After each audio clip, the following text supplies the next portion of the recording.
하나님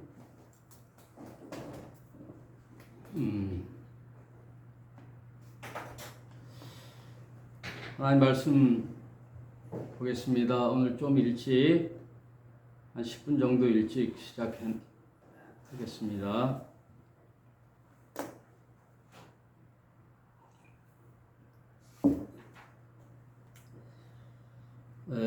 지난 시간에 에고 에이미 용내 하이라이트라고 할 수 있는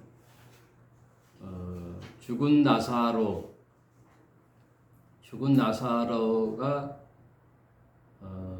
나흘이 됐다. 죽은 무덤에 있은 지 나흘이 됐다.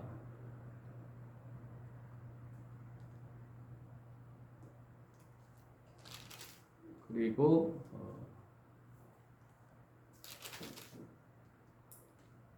오늘 선한 목자까지 했죠.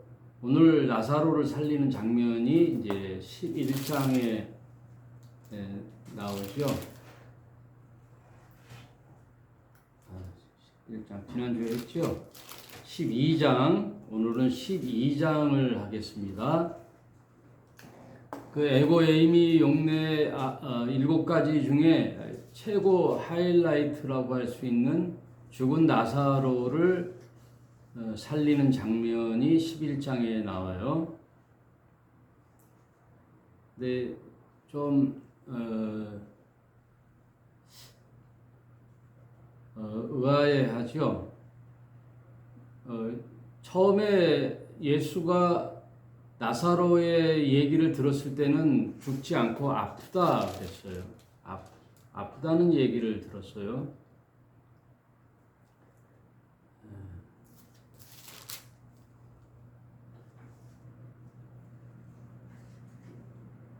11장 처음에 어떤 병든 자가 있으니 이는 마리아와 그 형제 마르다의 촌 베다니에 사는 나사로라.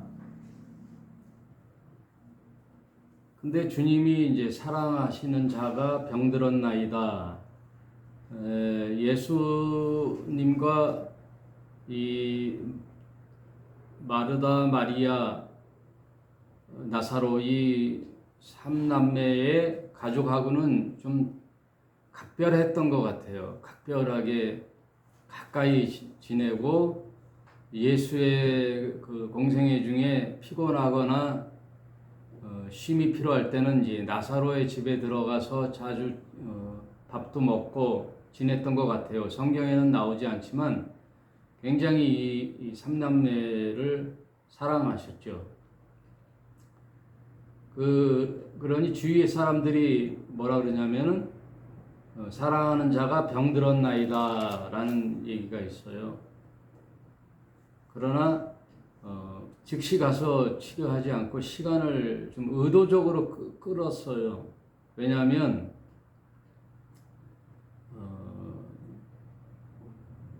이 병은 죽을 병이 아니라 하나님의 영광을 위함이요 하나님의 아들로 인하여 영광을 얻게 하려 하심이니라.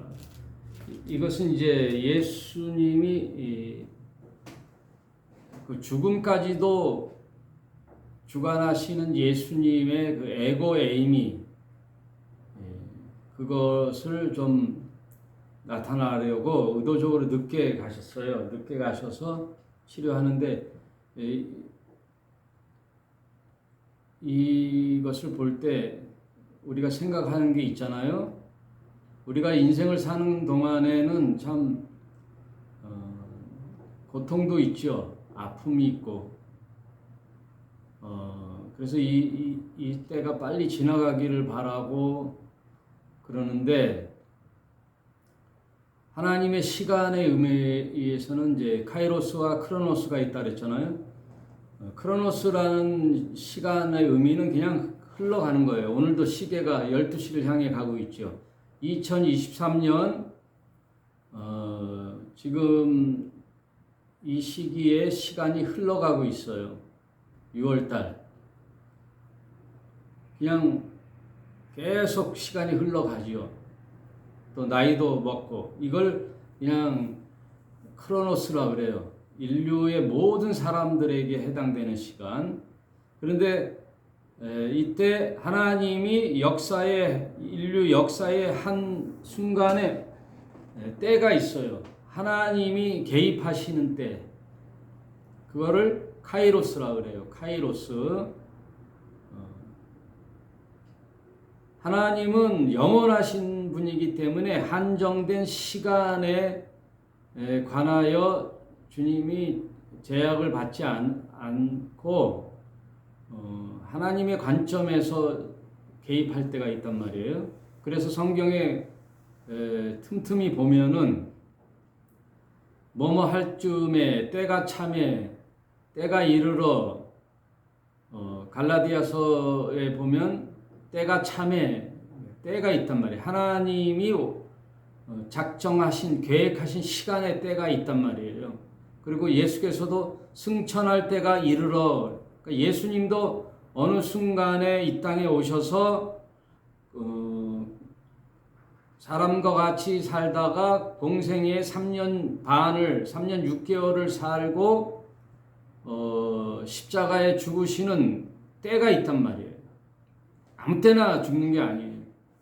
왜? 6월절에 어린 양으로 오기 때문에 6월절에 죽는단 말이에요. 6월절에 죽고 승천하셨다가 오순절날 다시 오시잖아요. 오순절날 그리스도로 다시 오시죠. 이 때가 있단 말이에요. 그 때를 카이로스의 시간이라고 해요. 그래서 사도행전 1장에 보면은 이제 요한복음 끝나면 사도행전을 볼 텐데 예수의 제자들이 주님께 물어보잖아요. 주님, 이스라엘의 회복의 때가 이때니까? 라고 물어보죠. 이때니까? 때와 기한은 하나님께서 정하신다. 말씀하시죠. 때가 있어요. 그래서 예수님은 6월절에 십자가에 달려 죽으셔요. 인간이 계획해서 예수를 죽은 게 아니라 예수님 때에 죽는단 말이에요. 그리고 77이 49일째 되는 날 여러분 우리가 살아갈 때에도 77이 49제를 지내잖아요. 세상 사람들이 장례에도 49제가 있죠. 그 의미가 있을 거예요. 한번 찾아보세요. 49제. 77이 49에서 77절이 유대인에게는 77절이라는 절기가 있어요. 예수님이 십자가에 죽으시고 부활하신 후에 40일을 제자들과 함께 지내다가 올라가시는데 얼마 못 되어 다시 내려오마 보혜사 성령을 보내마. 그 성령도 예수죠. 그리스도로 오시는 예수예요. 그게 77이 49, 77절 이후 오순절 50일째 성령이 이 땅에 오시죠. 50일. 카이로스의 시간이 있다는 거예요. 그래서 베드로가 물어보죠. 주님, 형제를 용서함이 몇 번을 해야 됩니까? 7번 해야 됩니까? 그랬더니 뭐라 그래요? 예수님이 7번이 아니다. 70번씩 7번이라도 용서해야 된다. 그게 77이 49예요. 49. 490번. 그러니까 숫자의 의미가 성경도 다 이렇게 자세히 살펴보면 다 연결이 되어 있어요. 그거에 대해서는 좀 제가 다음에 하기로 하고 50일, 오순절이라는 말은 50일이 되는 거예요. 그 오순절날 성령이 내려와요. 그러니까 아무 때나 오는 게 아니란 말이에요. 하나님의 구속사적 섭리와 인류를 향한 하나님의 그 계획의 때가 따로 있단 말이에요. 그걸 카이로스라 그래요. 아무튼 나사로가 이제 의도적인 이렇게 베이스가 깔려 있어요. 왜? 하나님의 영광을 나타나기 위하여. 그러니까 죽은 나사로를 살리려고 가시는 거예요. 병든 나사로를 고치려 가시는 게 아니라 의도적으로 죽은 나사로를 살리려고 하는 거예요. 그거는 뭐냐면 인간의 생과 사를 다 하나님의 손에 있다는 거예요. 참새 한 마리도 주님이 하나님이 허락지 않으면 한 아살리온에 팔리지 않는다라는 거예요. 그러니까 모든 생명은 하나님의 손에 달려 있어요. 그 죽음마저도 하나님이 주관하신다는 거예요. 그래서 나는 나다라는 것은 뭐예요? 생명의 주님.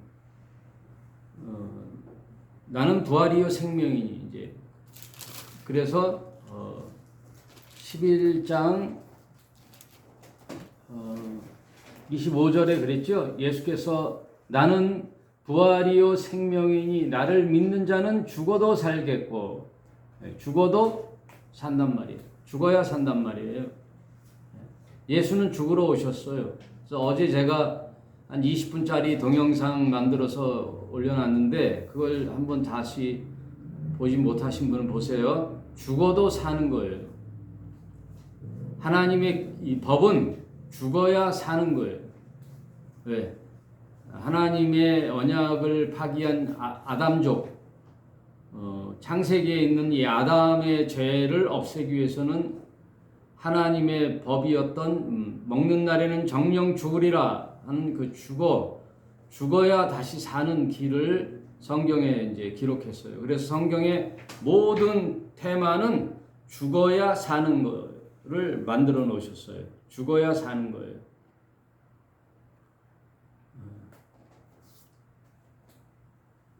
나는 부활이요 생명이니 나를 믿는 자는 죽어도 살겠고, 그 말씀을 하시고 내 말은 네가 믿으면 하나님의 영광을 보리라 하십니다. 이게 모든 게 하나님의 영광을 위하여 하시는 일이에요.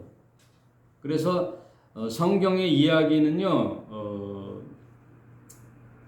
그 세상의 육신의 만족과 소욕을 채우는 내용이 없어요, 여러분. 성경 이야기에는요, 다 하늘 이야기고 영적 이야기고 진리의 말씀인데 세상에 먹고 사는 문제, 육신의 문제, 인간 사람들이 살아가는 일들에 관한 내용들이 없단 말이에요. 그래서 제가 금방 톡방에 올려놨지요. 금식하라는 말이 밥 굶어서 기도하는 내용이 아니란 말이에요. 예? 밥 굶어가면서. 그래서 기도원에 우리 기독교 개신교들 보면은 뭐 하면 금식하죠. 그래서 금식하러 어디로 가요? 기도원에 가잖아요. 기도원에 가서 맨 하는 내용이 뭐예요? 3일, 또 일주일, 어떤 사람은 막 21일, 40일 하는 사람도 있어요. 왜 굶고 기도하느냐? 왜 굶고 기도하죠? 다 육신의 자기 욕심과 소원, 소욕을 빌러 가는 거 아니에요. 내 살아가면서 이런 거 채워야 됩니다. 이런 문제가 있습니다. 주님 해결해 주십시오. 하고 다 자기네 육신의 소욕, 소원 성취하러 가는 거잖아요. 그걸 어떻게 해요? 굶으면서 떼쓰면서 하는 거예요. 어린아이가 이제 초등학교 가기 전에 이제 4살, 5살 애들이 어떻게 해요? 막 밥 안 먹잖아요. 에? 엄마한테 뭘 해달라고. 안 돼. 그랬더니 나 밥 안 먹어. 그럼 밥 안 먹으면 어떻게 해요? 예, 부모의 가슴을 쓰리게 해가지고 결국은 이제 자신의 목적을 달성하는데 그게 한번 통하면 계속 밥을 안 먹는 거예요. 떼쓰고 나 뒹굴고 막 뒹굴게 길에서 막 주저앉아갖고 발을 막 차면서 뒹굴죠. 근데 부모는 안 들어주는데 할머니는 들어주잖아요. 할아버지 할머니는 들어줘. 아이고 얘야 가자. 예? 성경 이야기를 이제 많은 목사들이 그런 식으로 이제 가르쳤단 말이에요. 성경의 이야기가 얼핏 보면 그런 내용인 것 같아요. 세상에 살아가는 힘든 일을 기도하고 받으라, 기도하면 받으라, 그런 내용이 아닙니다. 그래서 가르침을 잘 받아야 돼요. 그리고 선생, 목사를 잘 만나야 돼요. 저 얘기를 하는 게 아니에요. 성경 가르침을 잘 받아야 돼요. 성경은 내 욕심 채우는 그런 우상적 그런 종교 체제가 아니란 말이에요. 생명의 이야기예요. 생명의 이야기.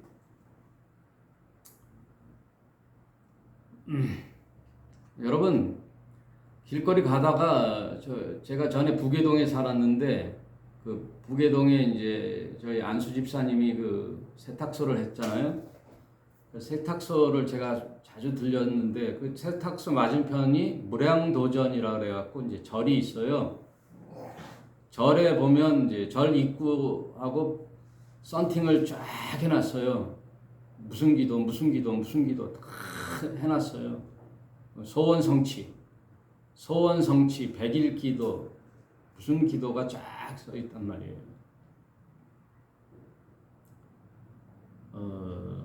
성경, 하나님을 믿는 우리가 종교적인 그런 것에 믿음이 아니에요.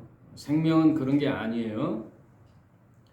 이 세상에 생명으로 가는 길, 참 진리의 책은 성경뿐이 없어요.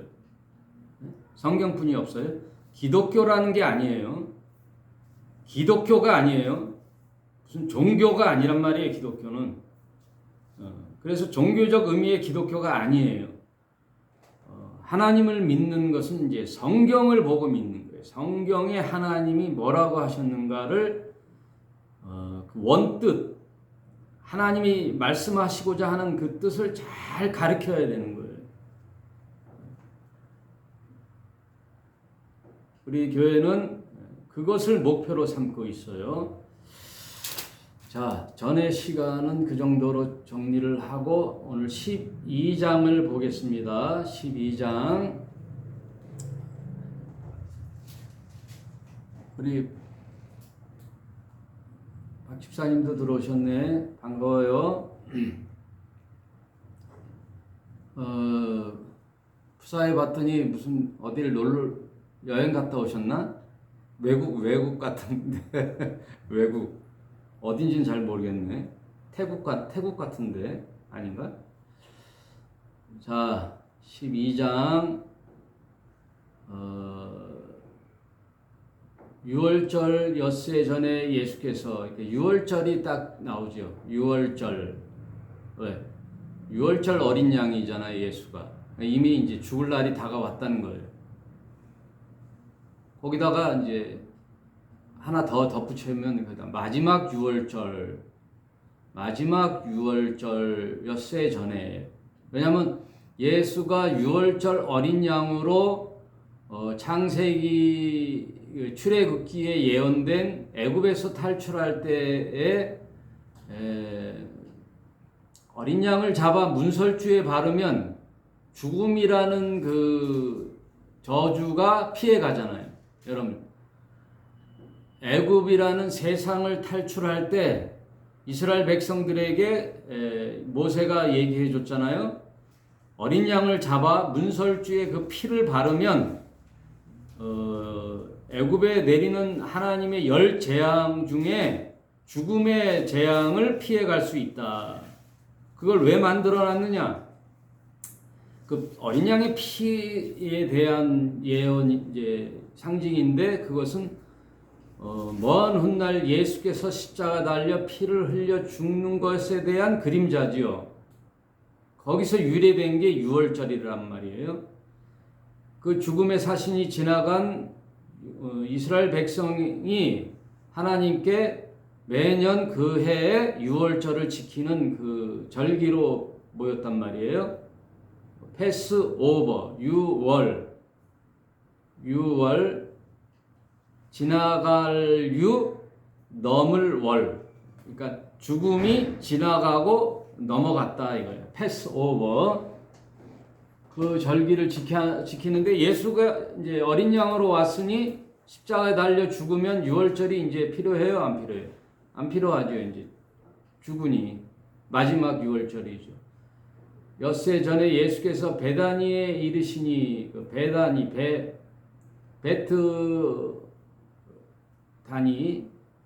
베다니란 말은 슬픔의 집이에요. 벳아니.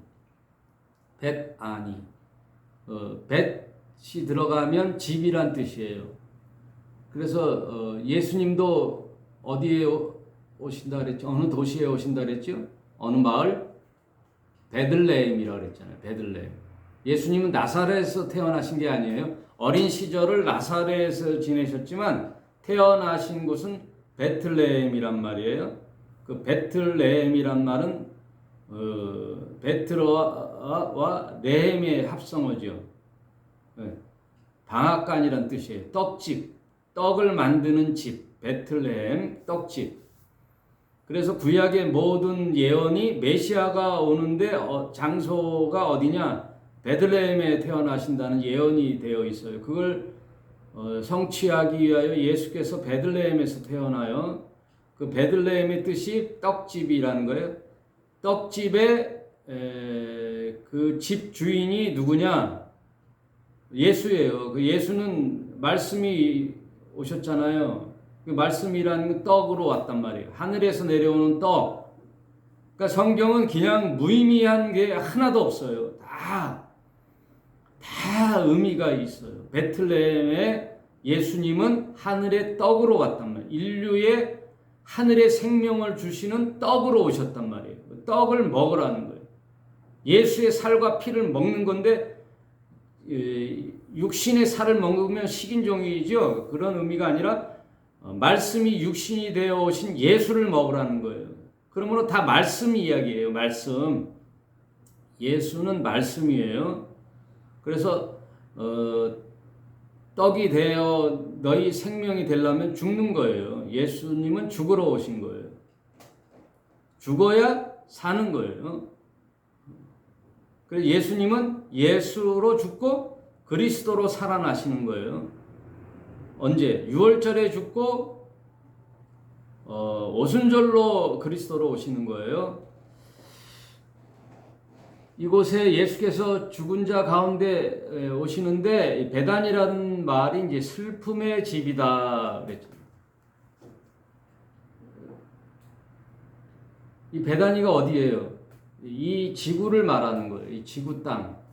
이 지구 땅에 지구라는 것이 슬픔이잖아요. 흑암, 죽음, 아픔, 미움, 질병. 왜? 어두움이기 때문에. 사단이 주관하는 이 지구 땅은 온통 흑암이잖아요. 슬픔과 죽음이 있는 곳이에요. 아픔이 있는 거예요. 질병이 있는 곳이에요.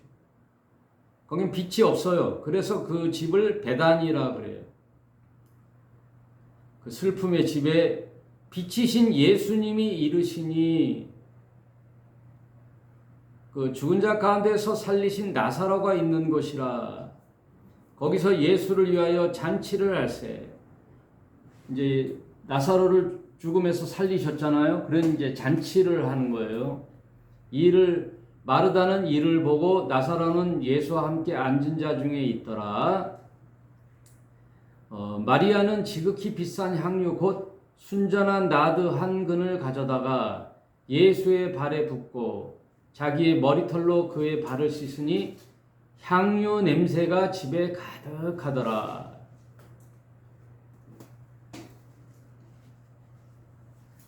이게 이제 향유 옥합을 깨는 여인이 이제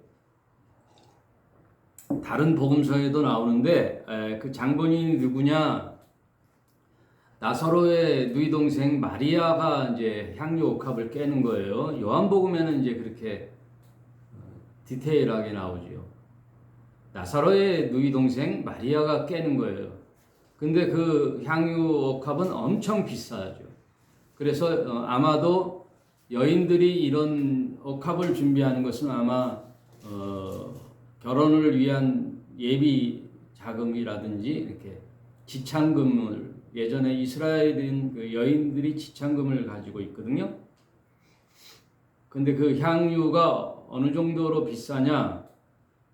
순전한 나드 한 근, 그리고 그 뒤에 보니까 가룟 유다가 야 그걸 왜 깨트려? 그걸 팔아서 가난한 자를 나눠주면 좋을 텐데 할 때 300데나리온에 팔아 보니까 이 돈에 대해서 아주 이 관심이 이 가룟 유다는 딱 보면 알죠. 아, 저 향유옥합 한 3천만 원 하겠다. 300데나리온은요, 한 데나리온이 노동자 하루 일당이니까 한 10만 원 치면 300데나리온은 3천만 원이에요. 3천만 원. 아, 저 한 3천만 원 하겠네. 딱 나오잖아요. 가격이. 그 옥합을 깨트려서 그 향기 나는 그 온 방에 향기가 가득하지요. 그러면서 그 옥합에 나드향 기름을 예수의 발을 닦아 드리는 거예요. 예수의 발에 붓고 자기 머리털로 그의 발을 씻으니 이 퍼포먼스는요 최고의 대우예요. 자기 오빠 나사로를 살리신 주님 예수님에 대한 최고의 예우. 그런데 그 예우에 대하여 예수님은 뭐라고 하셨느냐면 장사를 예비했다고 하거든요.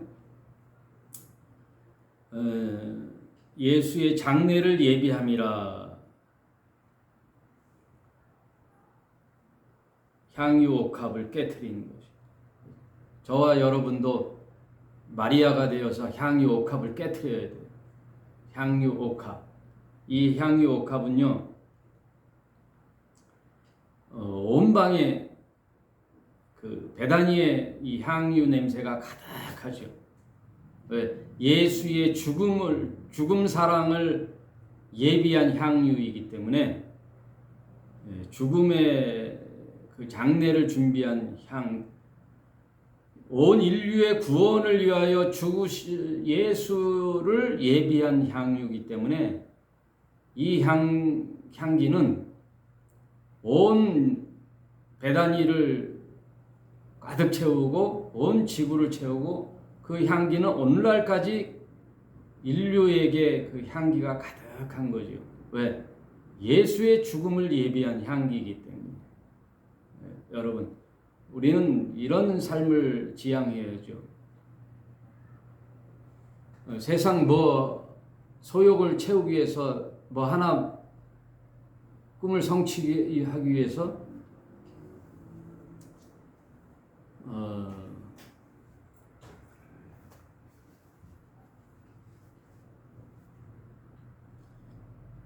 한 번 사는 인생 한 번 그렇게 살아야죠. 여러분, 그런 삶을 사는 자들은 이 세상의 모든 소욕이 배설물이라 그러잖아요. 사도 바울이 그랬죠. 내가 그리스도를 아는 지식이 가장 고상하여 예전에 알던 세상 모든 지식, 세상의 모든 소욕을 배설물처럼 여겼다. 이 배설물은 어때요? 그 냄새가 진동을 하잖아요. 썩은 시체의 냄새는 엄청나게 지독하잖아요. 그 세상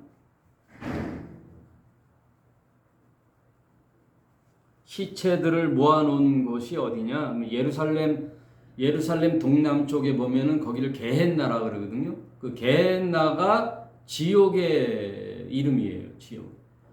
거기는 그 불황자들이나 다 또 사람들이 죽으면 시체들을 모아놓고 태워요. 불에 태워요. 그러면 거기는 24시간 계속 불이 타는 거예요. 그러면서 시체가 타는 냄새, 동물이 타는 냄새, 온갖 쓰레기들이 타는 곳이 쓰레기 소각장이 예루살렘 동남쪽 밑에 있단 말이에요. 그것을 지명 이름이 게헨나라 그러는 거예요. 게헨나를 그래서 예수님이 그 지옥의 이름으로 말씀하시는 거예요. 이 베다니의 마리아가 향유 옥합을 깨니 그 향유 3천만 원 하는 향유가 중요한 게 아니라 예수의 십자가의 죽음을 예비한 그 향기이기 때문에 그 향기가 오늘날도 이렇게 우리에게 전해지는 거죠. 저와 여러분의 인생이 어제도 말씀드렸지만 세상의 성공과 성취를 위하여 사는 것은 그 풀의 잎과 꽃과 같다 그랬잖아요.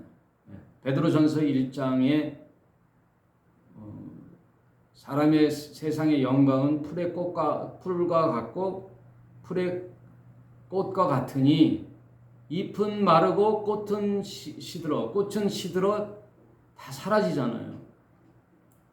이 세상의 모든 욕망과 소욕과 육체적인 삶의 소욕들은 다 썩어 소멸한단 말이에요. 그러니 썩어질 씨로 하지 말고 영원히 썩지 않는 씨로 할 것이다. 베드로전서 1장에 영원히 썩지 않는 씨, 그건 뭐예요? 생명의 말씀이에요. 66권 성경 말씀. 천지는 없어지겠으나 내 말은 영원히 없어지지 아니하리라. 천지는 없어져요. 이 세상의 하늘과 땅은 없어진단 말이에요. 그 하늘과 땅은 누구예요?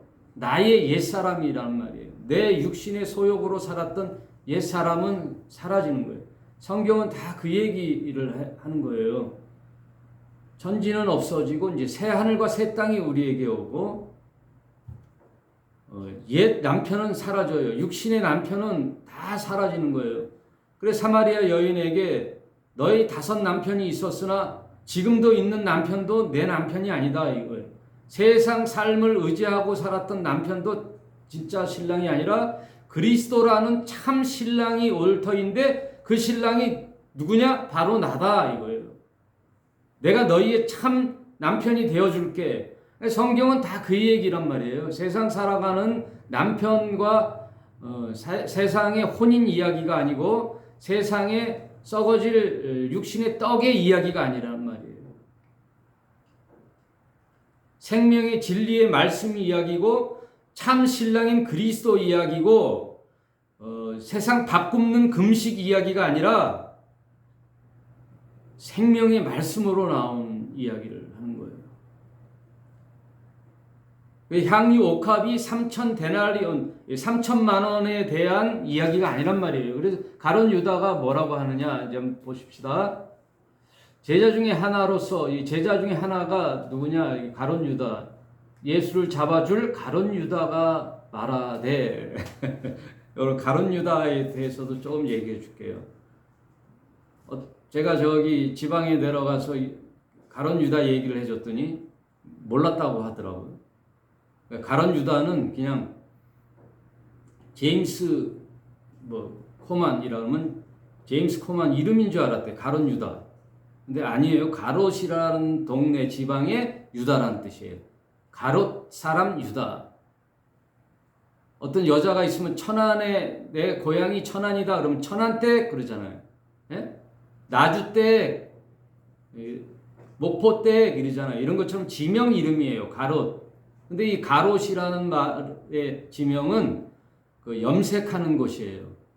가롯이라는 지방이 유명한 것이 염색업이 성행한 동네인데 그 의미가 염색하는 거예요. 염색이란 말은 본연의 천에다가 색을 입히는 것을 의미하잖아요. 그래서 카바를 색을 입힌다는 것은 본색을 나타내지 않는 거예요. 가리는 거예요. 가롯 유다란 말은 가짜, 염색한 가짜 유다라는 뜻이에요. 예수님의 12제자 중에 예수님은 진짜 유다예요. 유다 지파의 예수예요.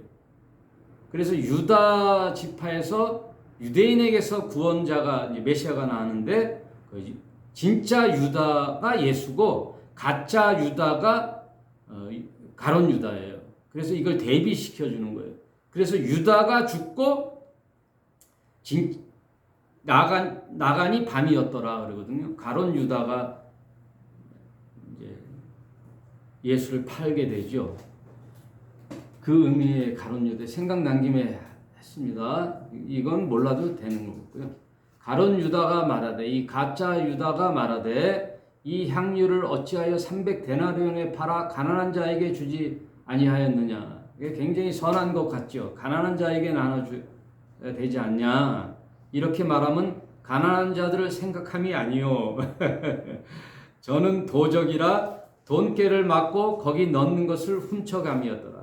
그러니까 이제 회계 담당이잖아요. 예수님 제자 중에 돈을 맡아서 하는 게 가론 유다인데 가난한 자에게 나눠줘야 된다는 말을 이렇게 그럴듯하게 하잖아요. 그건 아니고 그 속에 돈깨를 맡았기 때문에 돈을 훔쳐가는 도적이기 때문에 그래요. 여러분. 그래서 세상에는요, 대형 그룹들이 있잖아요. 기업들, 재벌 기업들이요, 아주 좋은 일을 많이 해요. 선행 사업을 한단 말이에요. 예? 선행 사업들을 쫙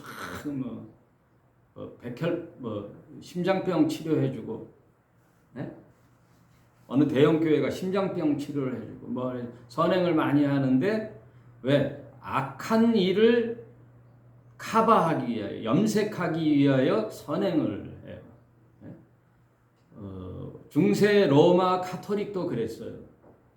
로마 카톨릭 체제가 어떤 체제였냐면 군주 체제잖아요. 그러니까 교황 체제잖아요. 교황이 쭉 이렇게 군주가 되고 귀족이 있고 그 밑이 평민이 있고 평민 밑에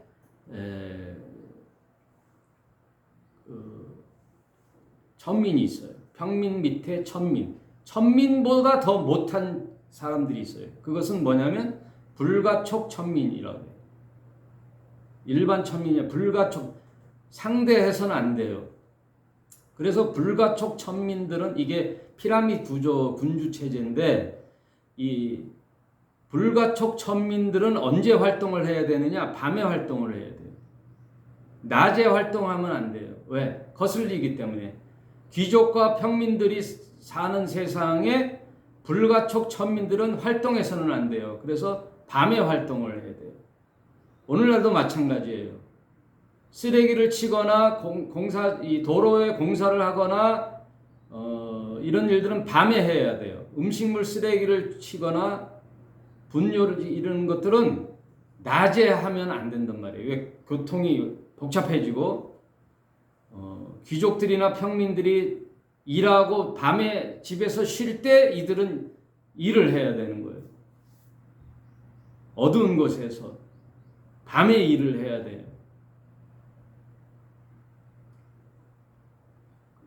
예수님 당시에도 불가촉 천민들은 본원에 참여할 수가 없어요. 일반인들의 왜? 문둥병자 같은 자들은 몸이 닿으면은 전염이 되기 때문에 저 외곽 지역에 동굴 같은 운둔처를 두고 거기에서 나오지를 못하게 하는 거예요. 그래서 이 세상은 배단이라고 그러는 거예요. 술품의 집이에요. 이 땅은 있는 자들이 사는 세상과 없는 자들이 이렇게 구분이 되는 세상, 흑암의 세상, 절대 군주의 체제 속에 수도원이 있어요. 로마 카톨릭 체제 때는 수도원 운동이 있어가지고 거룩하게 사는 그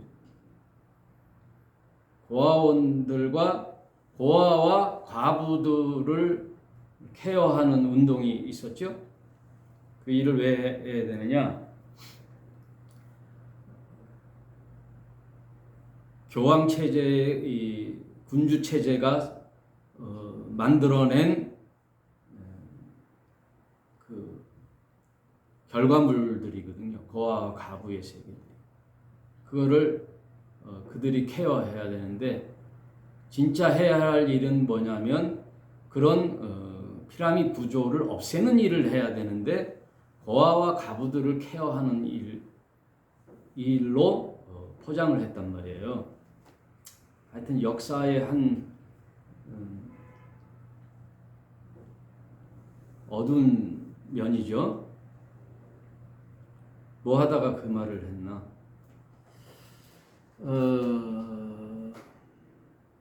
그래서 이제 가룟 유다 얘기를 하다. 이게 도적이죠. 도적. 돈깨를 맞고 거기 넣은 것을 훔쳐가미로라. 그래서 대한민국의 개신교가 이 돈에 대하여만 투명해야 됩니다. 돈에 대해서 투명만 해도 많이 개선이 되죠.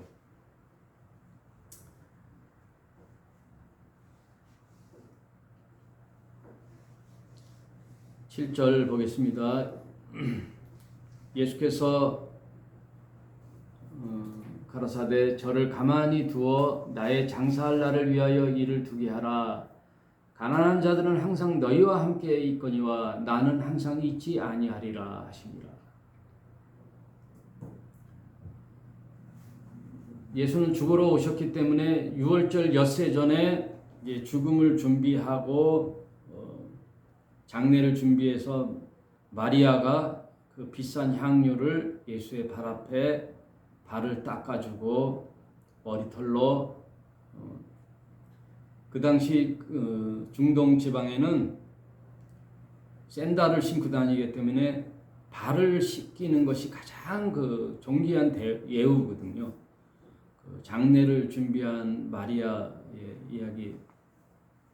이야기였습니다.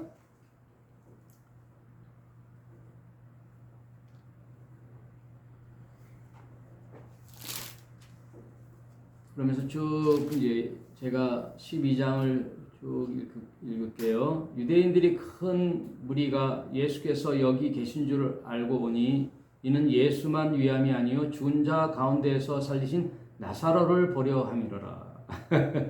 나사로가 죽은 지 나흘 만에 살아났대라는 소문이 다 퍼지니까 이제 나사로를 보러 온 거죠.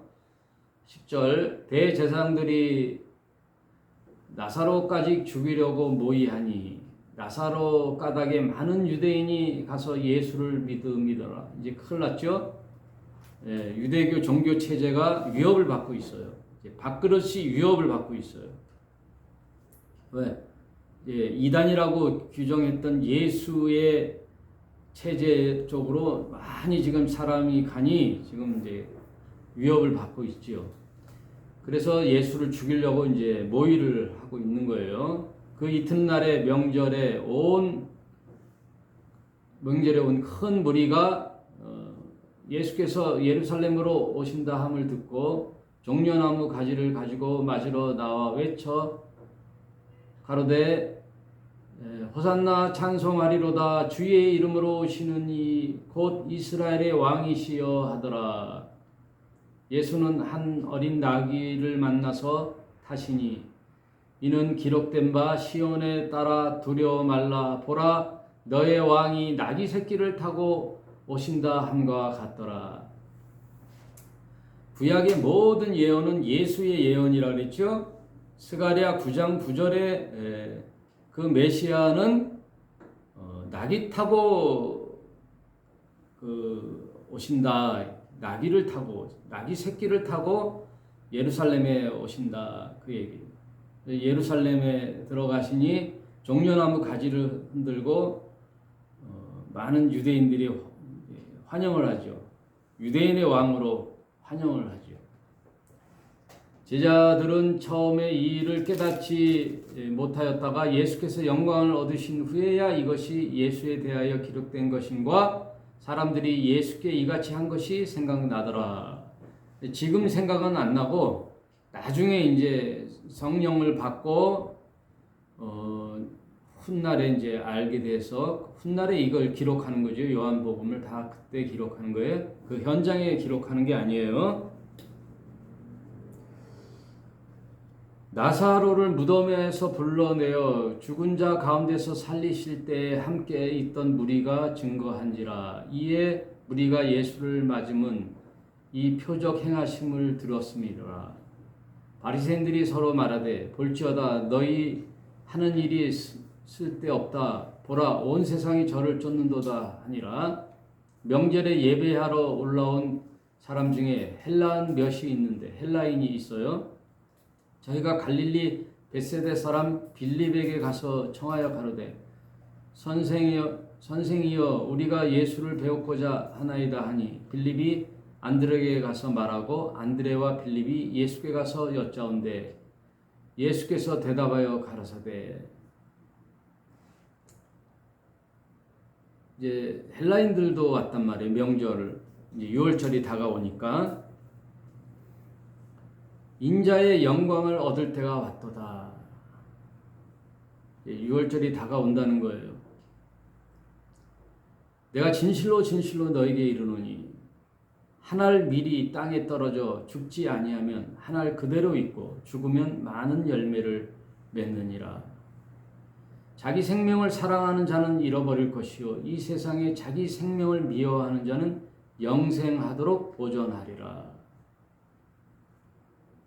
사람이 나를 섬기려면 나를 따르라. 나 있는 곳에 나를 섬기는 자도 거기 있으리라. 사람이 나를 섬기면 내 아버지께서 저를 귀히 여기시리라.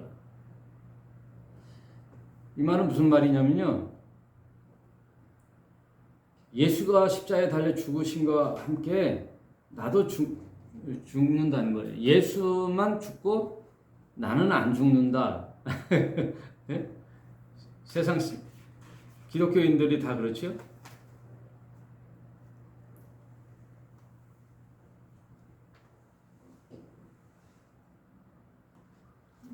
예수는 나를 위해서 죽었어. 그래서 나는 이제 죽지 않고 예수가 나를 대신하여 죽었으므로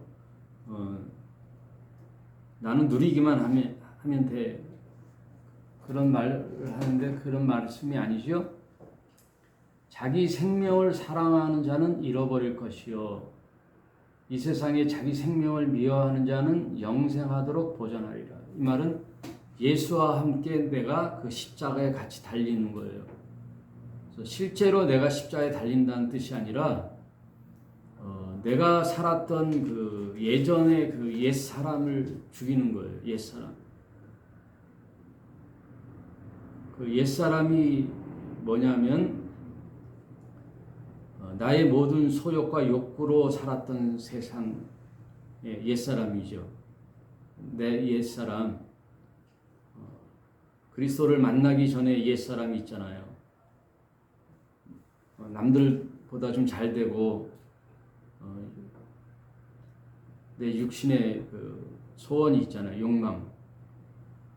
그것이 인생의 다잖아요. 세상에 육신의 욕망. 그거를 성경에는 육신의 정욕, 안목의 정욕, 이생의 자랑. 이 세 가지가 다 이거는 세상적이요 마귀적이라 그랬거든요. 성경은 그냥 대충 이야기가 없어요. 굉장히 선명해요. 선명. 선을 다 걷단 말이에요. 선명한 줄을 그어요. 우측은 양이고 왼쪽은 염소예요. 세상이냐 하늘이냐 이거. 육신의 삶이냐 생명의 삶이냐 그 얘기예요. 그래서 여러분 다시 한번 말씀드립니다. 성경은 절대 세상의 소욕을 채우는 일에 대한 이야기가 한 점 1획도 없어요. 다 하늘 생명 이야기예요. 누가 예수를 잘 믿으면 세상에 잘 된다고 합니까? 그런 책을 쓰거나 그런 말을 하는 자들은요, 다 가짜 복음이에요. 가짜 복음. 여기는 생명이 없어요. 가론 유다 이야기, 가론 유다, 염색한 이야기. 그래서 예수님 뭐라 그래요? 바리새인들이라 그래요. 바리새인들이요. 그 바리새인들을 외식하는 자라 그러는데 그 외식하는 자들에 대한 원어를 보면요, 연극하는 자라고 돼 있어요. 연극하는 자. 그러니까 외식하다는 말이 참 잘 안 다가오잖아요. 뭘 외식한다는 걸까? 원어에 보면 연극하는 자들이야. 연극하는 자들아. 연극하는 자들. 연극하는 자들이 뭐죠? 마태복음 6장에 나오는데 하이포카리토스라 그래요. 하이포카이토스. 외식하는 자들아를 원어에 보면 하이포카이토스라 그래요. 하이포카이토스가 연극 배우란 뜻인데 연극 배우는 뭐예요? 그 연극 대본에 맞게 자기가 연극하잖아요. 자기가 아니에요. 왕의 역을 맡으면 왕처럼 옷을 입고 하는 거예요. 자기가 없어요. 다 외식하는 거를 연극 배우라 그래요. 연극 배우 노릇하는 거죠. 예수님이 그 가장 신랄하게 비판하고 책망했던 자들이 외식하는 자들이거든요.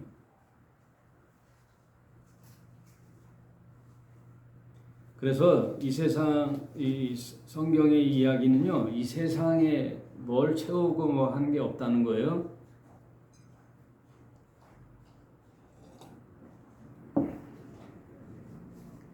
아쉬워요? 아쉬워요? 목사님 좀 이 세상에도 잘 먹고 잘 살아야 되는데, 예? 그런 거 진짜 없어요?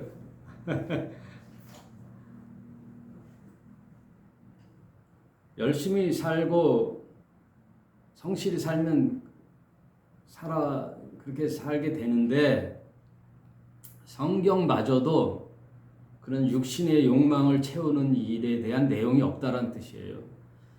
육신에 대한 우리의 어떤 삶에 대한 열심히 뭐 이런 것을 뭐라는 게 아니라 성경을 가지고 마치 그것을 채우는 듯한 이야기를 하면 안 된다는 거예요. 그건 성경을 왜곡하는 거죠. 속이는 일이에요. 속이는 일. 마술이죠, 마술.